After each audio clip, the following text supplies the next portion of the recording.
Hello everyone. మనం previous వీడియోస్లో speed, time అలాగే డిస్టెన్స్కి సంబంధించి టైప్ 1 ప్రాబ్లమ్స్ని డిస్కస్ చేసాం. టైప్ 1 అంటే ఫైండింగ్ ఏ స్పీడ్, రైట్? సో ఈ వీడియోలో మనం టైప్ 2 ప్రాబ్లమ్స్ని డిస్కస్ చేద్దాం. టైప్ 2 అంటే finding a time.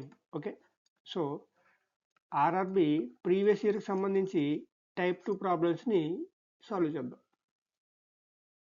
First question: Chakravarthi drives a car at a speed of 52 km per hour.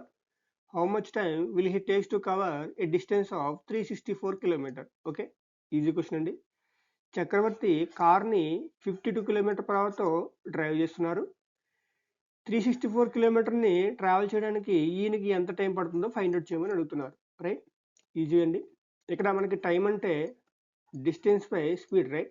ఇక్కడ మనకి డిస్టెన్స్ అనేది 364 ఇచ్చారు, స్పీడ్ అనేది 52 km/h ఇచ్చారు. దీన్ని మనం సాల్వ్ చేస్తే మనకు కావాల్సిన టైం అనేది వస్తుంది. ఓకే, ఇక్కడ మనం అబ్జర్వ్ చేస్తే డినామినేటర్లో 2 ఉంది. ఈ 2 కాస్త న్యూమినేటర్లో 4 అవ్వాలంటే మనం డినామినేటర్ని 7తో మల్టిప్లై చేయాలి, రైట్? సో మన ఆన్సర్ అనేది 7తో ఎండ్ అవ్వాలి.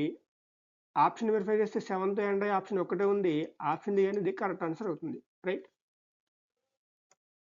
Next question: when the speed of a car is increased by 30%, it takes 24 minutes less to cover the same distance. What is the time taken by it to cover the same distance at its usual speed? Okay, easy question అండి. ఇక్కడ మనం observe చేస్తే మనకి ఇచ్చిన రెండు కేసెస్లో distance అనేది same, right? Distance equal to speed into time. ఇక్కడ ఎస్ అంటే యూజువల్ స్పీడ్, టీ అంటే యూజువల్ టైం. ఇప్పుడు మనకి సెకండ్ కేసులో ఏం చెప్పారంటే స్పీడ్ అనేది 30% ఇంక్రీజ్ అని చెప్పారు. సో స్పీడ్ 30% ఇంక్రీజ్ అయింది కాబట్టి 130/100. స్పీడ్ 30% ఇంక్రీజ్ అవ్వడం వల్ల టైం అనేది 24 మినిట్స్ తగ్గింది. So T minus 24 minutes. ఈ మినిట్స్ని యాజ్ ఇట్ ఈజ్ ఉంచేయండి, ఎందుకంటే మనకి ఇచ్చిన ఆన్సర్స్ అన్నీ కూడా మినిట్స్లో ఉన్నాయి కాబట్టి ఇక్కడ ఈ మినిట్స్ని చేంజ్ చేయాల్సిన అవసరం లేదు. ఇప్పుడు మనం ఈ ఈక్వేషన్ సాల్వ్ చేస్తే మనకు కావాల్సిన టైం టీ అనేది వస్తుంది, right? So speed cancel, 0 cancel. So 10 అనేది మల్టిప్లై చేస్తే 10t equal to 13t minus 13 into 24. So 3t equal to 13 into 24. So t equal to 3. ఇది 8 టైమ్స్ కాబట్టి 104 మినిట్స్ వస్తుంది. ఓకే, సో 104 మినిట్స్ అంటే మనకి 1 అవర్ 44 మినిట్స్ కాబట్టి మన ఆన్సర్ అనేది 1 అవర్ 44 మినిట్స్. ఆప్షన్ సి అనేది కరెక్ట్ అవుతుంది, right? Next question: at the same time A and B start moving towards each other from two different places 240 km apart. The ratio of the speeds of A and B is 5:7 and the speed of B is 84 km/h. After how many minutes will A and B meet each other? Right? Easy question అండి. మనకి ఏ and B మధ్యన distance అనేది 240 kilometres ఇచ్చారు. So ఇది ఏ, ఇది B. వీళ్ళ speed ratio అనేది 5:7 ఇచ్చారు. అలాగే బి యొక్క స్పీడ్ అనేది 84 కిలోమీటర్స్ ఇచ్చారు, రైట్? అంటే మనకి 7 parts ఈక్వల్ టు 84 ఇచ్చారు కాబట్టి 1 part అనేది మనకి 12 అవుతుంది. ఏ స్పీడ్ కావాలంటే 5 parts, ఇది మనకి 60 అవుతుంది.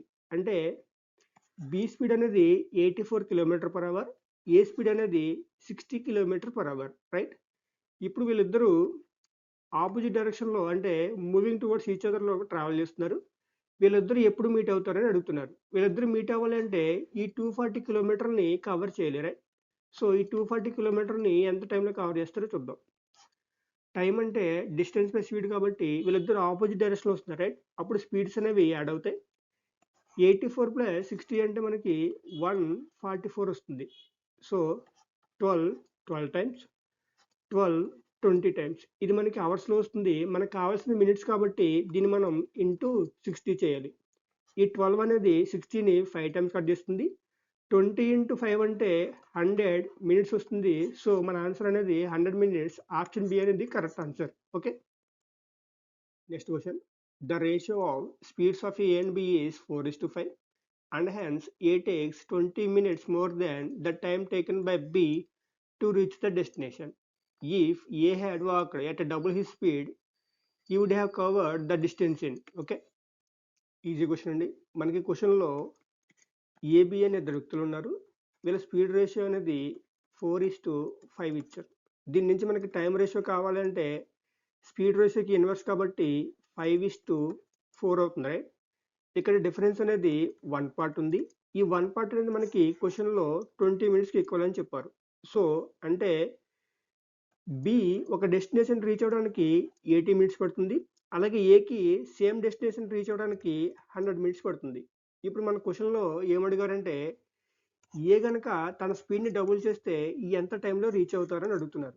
సో ఇక్కడ యూజువల్గా ఏ స్పీడ్తో ట్రావెల్ చేస్తే 100 మినిట్స్ పడుతుంది, స్పీడ్ని డబుల్ చేశారు కాబట్టి ఇక్కడ టైం అనేది ఆఫ్ అవ్వాలి అంటే మనకి 100/2 ఇది మనకి 50 మినిట్స్ వస్తుంది. ఓకే, సో ఏ డబుల్ స్పీడ్తో కనుక ట్రావెల్ చేస్తే 50 మినిట్స్లో రీచ్ అవుతారు కాబట్టి ఆప్షన్ సి అనేది కరెక్ట్ ఆన్సర్ అవుతుంది. Okay, next question. Excluding stoppages, the speed of a bus is 45 km/h and including stoppages, it is 27 km/h. For how many minutes does the bus stop per hour? Okay, easy question అండి. మనకి ఎగ్జామ్లో ఎలాంటి question ఇస్తే direct formula ఉంది. ఆ formula ఏంటంటే stop time per hour. Okay, ఇది మనకి difference between speeds by bus speed without stoppages లేదా మ్యాక్సిమం స్పీడ్. ఓకే, మనకి క్వశ్చన్లో బస్ ఇచ్చారు కాబట్టి ఇక్కడ బస్సు రాసానండి. మనకి వేరేది ఇస్తే ఇక్కడ ఆ వెహికల్ అనేది వస్తుంది. ఓకే, సో ఇక్కడ మనకి మ్యాక్సిమం స్పీడ్ అనేది 45 ఉంది, విత్ స్టాపేజ్ అంటే 27 ఉంది. సో డిఫరెన్స్ అంటే 45 - 27 బై మ్యాక్సిమం స్పీడ్ అంటే 45. ఇది మనకి 18 వస్తుంది. 18/45, 9 2 times, 9 5 times. ఇది మనకి అవర్స్లో వస్తుంది, 2/5 అవర్స్. మనల్ని అడిగింది మినిట్స్లో కాబట్టి దీన్ని మనం ఇంటూ 60 చేయాలి. 5 60ని 12 టైమ్స్ కట్ చేస్తుంది. 12 × 2 అంటే మనకి 24 మినిట్స్ వస్తుంది, రైట్? సో బస్ అనేది గంటకి 24 నిమిషాలు స్టాప్ అవుతుంది. ఓకే, సో మన ఆన్సర్ అనేది ఆప్షన్ ఏ కరెక్ట్ అవుతుంది, right? Next question. How many seconds will a boy take to run 1 complete round around a square field of side 38 meters if he runs at a speed of 6 km/h? Okay, easy question అండి. మనకి ఒక square field ఉంది, దీని side అనేది 38 meters ఇచ్చారు. ఒక bye దీని చుట్టూ 6 km/hతో ఒక రన్ కంప్లీట్ చేయడానికి ఎంత టైం తీసుకుంటారో ఫైండ్ అవుట్ చేయమని అడుగుతున్నారు, రైట్? ఇక్కడ మనకు కావాల్సింది టైం కాబట్టి టైం అంటే డిస్టెన్స్ బై స్పీడ్. ఇక్కడ మనకి డిస్టెన్స్ అంటే స్క్వేర్ యొక్క పెరిమీటర్, స్క్వేర్ పెరిమీటర్ అంటే 4 × సైడ్, ఇది మనకి 38 ఇచ్చారు. ఓకే, సో 4 × 38 బై స్పీడ్ అనేది మనకి 6 km/h ఇచ్చారు. మనం ఫైండ్ అవుట్ చేయమన్నది సెకండ్స్లో కాబట్టి దీన్ని మీటర్ పర్ సెకండ్లో కన్వర్ట్ చేద్దాం. అంటే 5/18తో మల్టిప్లై చేయాలి. ఓకే, 6 18లో 3 టైమ్స్, 4 × 38 అంటే 152 × 3/5.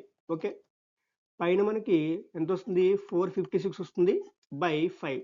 దీన్ని మనం సాల్వ్ చేస్తే మన ఆన్సర్ అనేది 90 అబోవ్ రావాలి. ఆప్షన్ వెరిఫై చేస్తే 90 అబోవ్ ఉన్న ఆప్షన్ ఒక్కటే ఉంది, 91.2. ఆప్షన్ ఏ అనేది కరెక్ట్ ఆన్సర్ అవుతుంది. Okay, next question.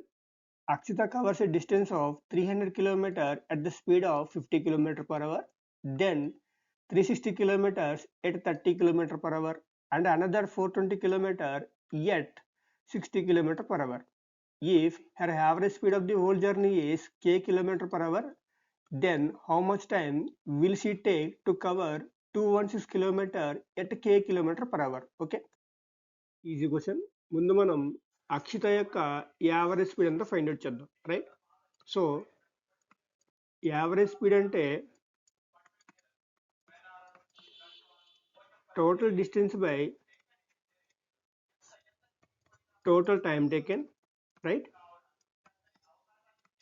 ఇక్కడ మనం టోటల్ డిస్టెన్స్ కనుక చూస్తే 300 kilometres plus 360 plus 420 right. Total మనకి 1080 కిలోమీటర్స్ అవుతుంది. ఇప్పుడు మనం టోటల్ టైం ఎంతో క్యాలిక్యులేట్ చేద్దాం. ముందు 300 కిలోమీటర్స్ని 50 కిలోమీటర్ పాటు ట్రావెల్ చేశారు. అంటే ఇక్కడ టైం అనేది మనకి 300/50 అవుతుంది. ఇక్కడ 6 అవర్స్ వస్తుంది. నెక్స్ట్ 360 కిలోమీటర్స్ని 30 కిలోమీటర్ పాటు ట్రావెల్ చేసింది రైట్. సో 360/30 అంటే ఇక్కడ మనకి 12 అవర్స్ వస్తుంది. ప్లస్ నెక్స్ట్ 400 కిలోమీటర్స్ని 60 కిలోమీటర్ పాటు ట్రావెల్ చేసింది రైట్. సో 420/60 అంటే మనకి 7 అవర్స్ వస్తుంది. టోటల్ మనకి 1080/25. ఇది మనకి యావరేజ్ స్పీడ్. దీన్ని మనకి క్వశ్చన్లో కే అని ఇచ్చారు. ఈ స్పీడ్తో 216 కిలోమీటర్ని ట్రావెల్ చేయడానికి ఎంత టైం పడుతుందో ఫైండ్ అవుట్ చేయమని అడుగుతున్నారు right. So T equal to distance by speed. మనకి డిస్టెన్స్ అనేది 216 ఇచ్చారు. ఇక్కడ స్పీడ్ అనేది కే కాబట్టి కే అంటే 1080/25 రైట్. ఈ 216 1080ని ఎగ్జాక్ట్గా 5 టైమ్స్ కట్ చేస్తుంది. 5 25ని 5 టైమ్స్ కట్ చేస్తుంది. కాబట్టి మనకు కావాల్సిన టైం అనేది టీ ఈక్వల్ టు 5 అవర్స్ అవుతుంది. ఓకే. సో ఆప్షన్ ఏ అనేది correct answer. Okay. Next question. A bike running at a speed of 50 km/h reaches its destination 10 minutes late. If it runs at 60 km/h, it is late by 5 minutes. How many minutes should the bike take traveling at usual speed to complete the journey on the same route to reach on time? Okay. Easy question అండి. ఒక bike తన destination reach అవ్వడానికి 50 kilometre పాటు travel చేస్తే 10 minutes late అవుతుందట. అలా కాకుండా 60 kilometre పాటు travel చేస్తే 5 మినిట్స్ మాత్రమే లేట్ అవుతుందట. ఇప్పుడు బైకు తన యూజువల్ స్పీడ్తో ట్రావెల్ చేస్తే ఎంత టైం తీసుకుంటుందో ఫైండ్ అవుట్ చేయమని అడుగుతున్నారు రైట్. ఇక్కడ మనం అబ్జర్వ్ చేస్తే మనకి ఇచ్చిన 2 కేసెస్లో డిస్టెన్స్ అనేది ఈక్వల్. సో డిస్టెన్స్ని కనుక ఈక్వల్ చేస్తే ఫస్ట్ కేసులో 50 కిలోమీటర్ పాటు ట్రావెల్ చేసింది. దీనికి టైం అనేది యూజువల్ టైం కంటే 10 మినిట్స్ లేట్ అయింది అన్నారు కాబట్టి టీ ప్లస్ 10. ఇదే మనకి 60 కిలోమీటర్ పాటు ట్రావెల్ చేస్తే 5 మినిట్స్ మాత్రమే లేట్ అయిందన్నారు.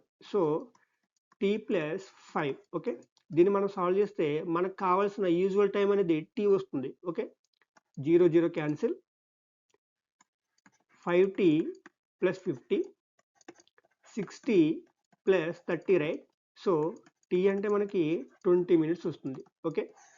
కాబట్టి బైక్ అనేది తన యూజువల్ స్పీడ్తో కనుక ట్రావెల్ చేస్తే డెస్టినేషన్ రీచ్ అవ్వడానికి 20 మినిట్స్ పడుతుంది. సో మన ఆన్సర్ అనేది 20 మినిట్స్. ఆప్షన్ సి అనేది కరెక్ట్ అవుతుంది. Okay. Next question. A car can cover 275 kilometers in 5 hours. If its speed is reduced by 5 km/h, then how much time will the car take to cover a distance of 250 kilometers? Okay. Easy question అండి. ఒక car 275 కిలోమీటర్స్ని 5 అవర్స్లో travel చేస్తుందట. So ఇప్పుడు మన car యొక్క speed కనుక find out చేస్తే 275/5 అవుతుంది. సో ఇది మనకి 55 kmph వస్తుంది. ఇప్పుడు మనకి ఏం చెప్పారంటే కార్ స్పీడ్ అనేది 5 km/h రెడ్యూస్ అని చెప్పారు. సో 55 - 5 అంటే మనకి 50 వస్తుంది. 50 kmph. ఈ స్పీడ్తో 250 కిలోమీటర్స్ని ట్రావెల్ చేయడానికి ఎంత టైం పడుతుందో ఫైండ్ అవుట్ చేయమని అడుగుతున్నారు రైట్. సో మనకు కావాల్సిన టైం కాబట్టి టైం అంటే డిస్టెన్స్ బై స్పీడ్. ఇక్కడ డిస్టెన్స్ అనేది 250 కిలోమీటర్. 250 బై స్పీడ్ అంటే మనకి 50 km/h. ఓకే. సో ఎగ్జాక్ట్గా ఇది 5 టైమ్స్. సో మనకు కావాల్సిన టైం అనేది 5 అవర్స్ అవుతుంది. Option A correct answer. Okay.